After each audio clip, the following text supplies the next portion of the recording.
Olá, seja muito bem-vindo.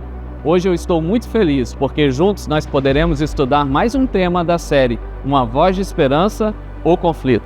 O tema de hoje nós vamos falar sobre a Grande Guerra. E olhando para o cenário atual, você tem sido testemunha quase que em tempo real da violência, sofrimento e a dor que tem sido espalhado pela humanidade. Acompanhamos quase que em tempo real a história de pessoas que trabalharam a vida toda e já na sua velhice têm que abandonar os seus lares pela violência das batalhas.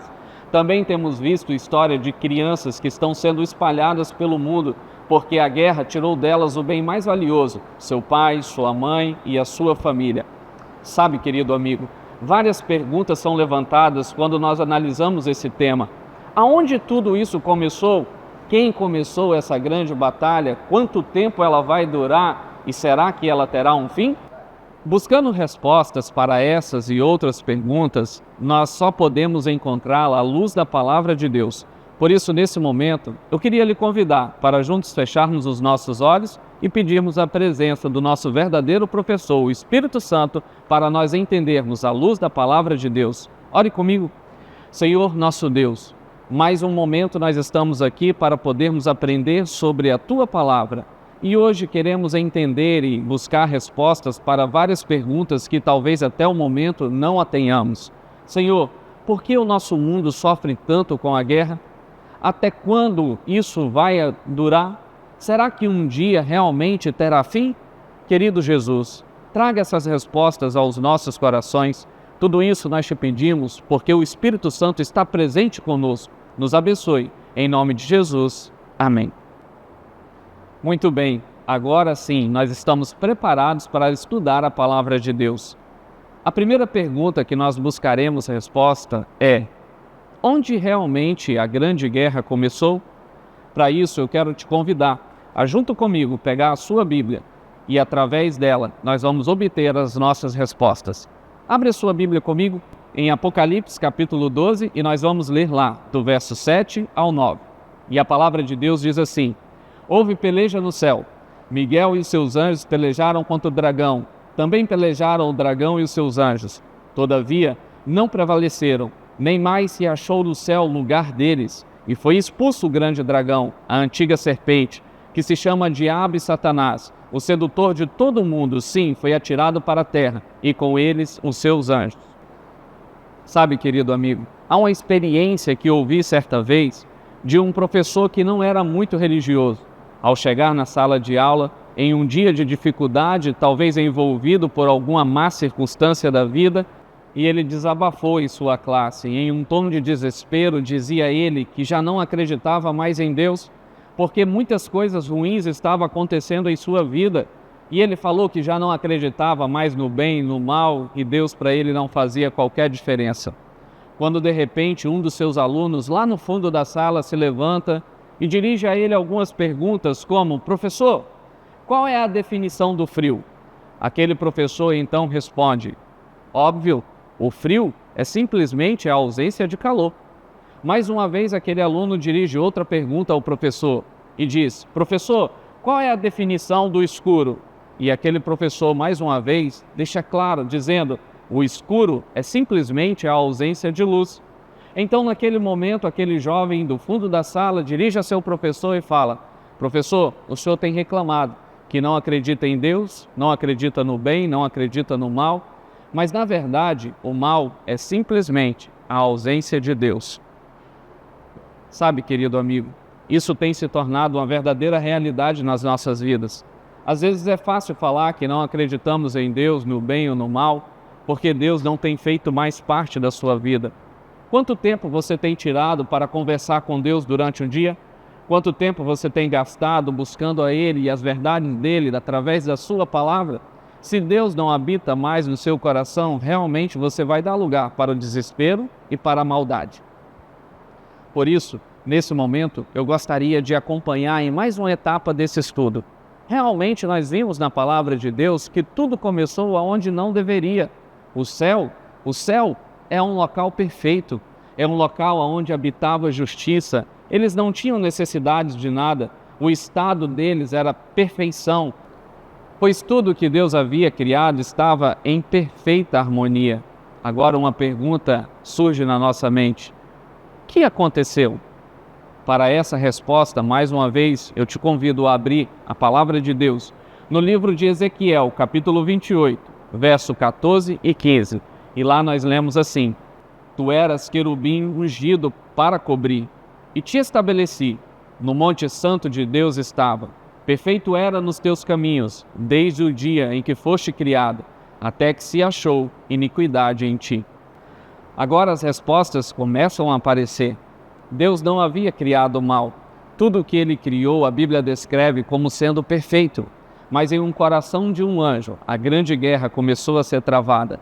Ele foi dando lugar para o orgulho, para a beleza que ele possuía, para o seu poder, e cada vez mais a imagem de Deus do coração dele foi se esvaziando. Será que hoje também não vivemos da mesma maneira? Buscando a formosura, a vaidade, talvez a beleza mundana, esquecemos e damos lugares a outras coisas e o nosso coração tem perdido espaço e Deus tem ficado do lado de fora. Tá vendo, querido amigo? A Bíblia nos revela cada vez mais textos que mostram a maneira como o mal e as grandes guerras são travadas. Às vezes não são nos palcos do mundo, nos campos de batalhas, mas pode ter sido sim nos corações dos seres humanos.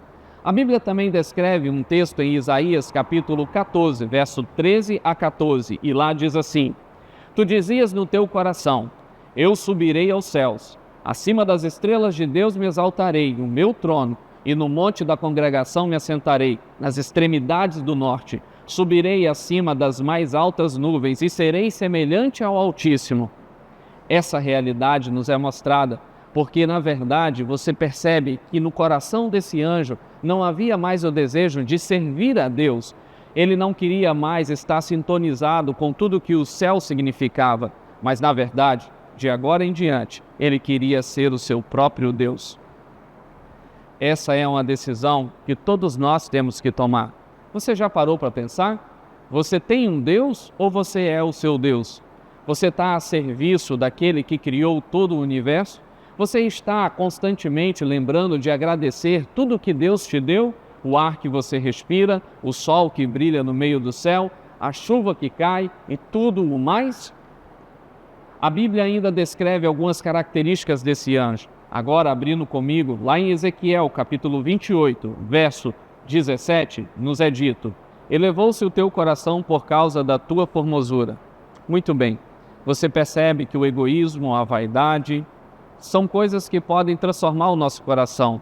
No caso do céu, transformou um anjo em demônio. Essa realidade é vivida muitas vezes por nós.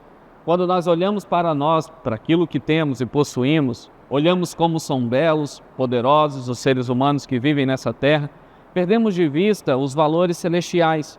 E esse grande conflito também pode estar sendo transferido para o nosso coração. Satanás, ele tem uma estratégia única. O desejo e a maldade que reinava no seu coração, agora ele transmitia até os próprios seres humanos. Lembra que lá em Gênesis, no capítulo 3, quando ele tenta Adão e Eva, ele diz a Eva: no dia em que você comer desses frutos, os seus olhos se abrirão e vocês serão como deuses. Ser como Deus é o desejo que reinava no coração de Satanás. E ele tem transferido seus desejos para muitos corações hoje. As pessoas têm deixado de agradecer a Deus pelo que ele criou, por tudo que nós somos e possuímos. E temos agora achado que isso é um mérito próprio de cada um de nós. Se a história celestial nos mostra que um anjo foi capaz de se transformar em um dragão, o que não poderia acontecer comigo e com você? Se de um lado a Bíblia nos revela a figura de um dragão, a Bíblia também, a palavra de Deus, nos revela que aqui nós temos um Deus que te amou tanto que ele foi capaz de se tornar ser humano, conhecido como Emanuel, o Deus conosco. E também na Bíblia há uma figura para esse Deus, e ele é representado como um cordeiro. Em João capítulo 1, verso 29, diz: No dia seguinte viu João a Jesus, que vinha para ele, e disse: Eis o Cordeiro de Deus, que tira o pecado do mundo. Então a nossa realidade, nos perguntamos: seria um cordeiro um animal tão dócil, inofensivo, capaz de vencer um dragão? Sim, seria. A palavra de Deus nos mostra isso. Porém, o dragão, ele não se contenta apenas com a derrota, mas enquanto ele estiver vida, ele vai tentar causar sofrimento no coração de Deus e também dos seres humanos.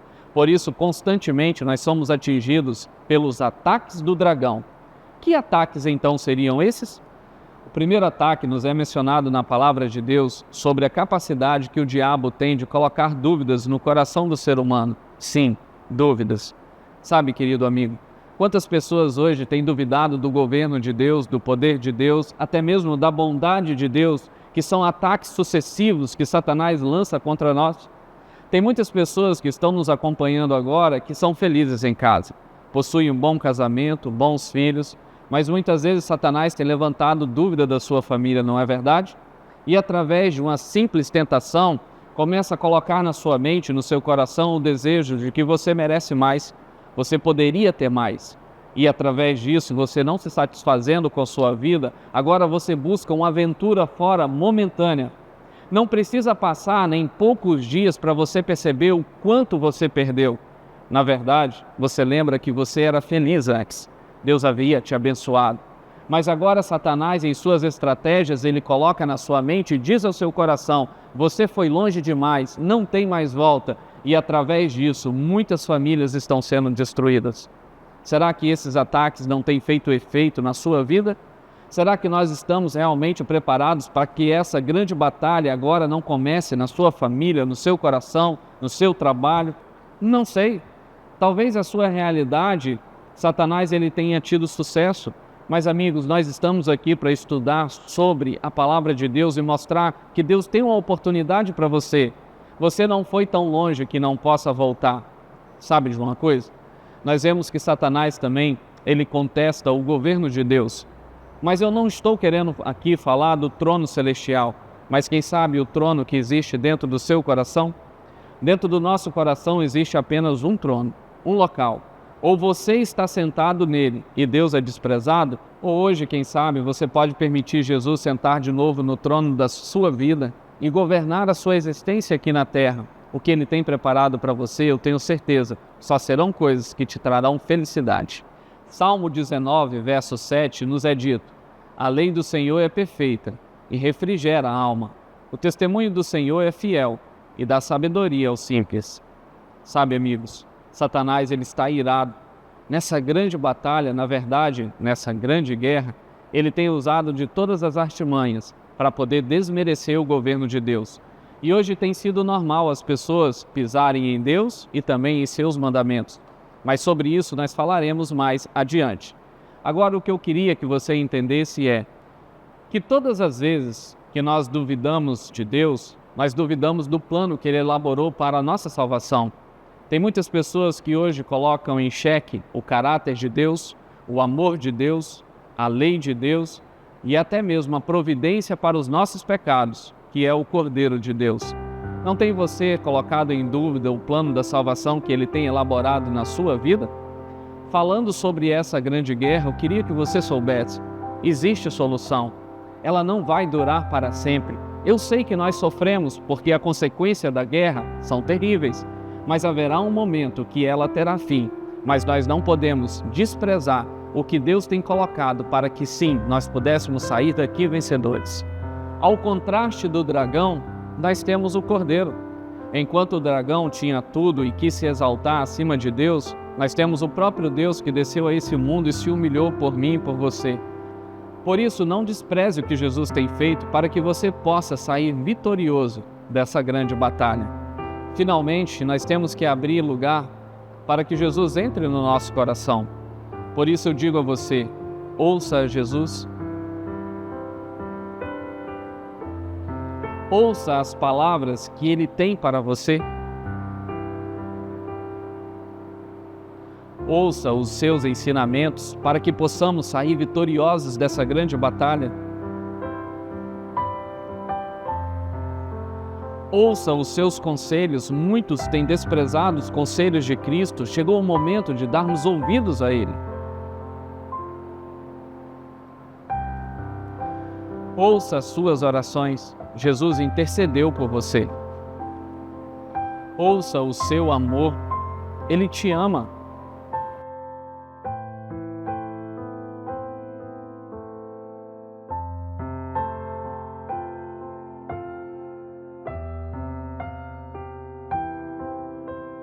ouça a sua voz. Ele te chama. Ouça o Senhor. Tremenda oportunidade Jesus nos tem dado. Durante esse tema, então, algumas perguntas encontraram as suas respostas. Aonde começou a Grande Guerra? Nós vimos que, infelizmente, foi no céu. Quanto tempo ela vai durar? Ela existe um tempo limitado. Será que um dia essa guerra terá fim? À luz da palavra de Deus, certamente terá fim. Mas nesse momento, eu queria te convidar para que durante todo esse processo em que nós vivemos e enquanto a guerra ainda é real para nós, que nós pudéssemos nos despedir de Deus em oração e pedindo a Ele que nos ajude e nos dê força em meio a essa grande batalha. Feche seus olhos e vamos orar. Senhor nosso Deus e bom Pai, obrigado, Jesus, porque hoje nós entendemos que vivemos em um conflito real. Esse conflito ele teve início no céu, mas nós sabemos que Deus está no controle dessa grande batalha. Haverá um momento que esse conflito terminará e nós assim poderemos, junto com Cristo, ser verdadeiros vencedores. Por isso te pedimos que o Senhor nos guarde até este momento e que o Senhor nos proteja das ciladas e das armadilhas de Satanás. E no final de tudo, possamos então sair vencedores. Em nome de Jesus. Amém. Quero te agradecer por você ter permanecido comigo nesse tema. E mais uma vez, termos a certeza de que em Cristo somos mais do que vencedores. Não esqueça, nesse conflito, escolher a verdade é escolher a vitória.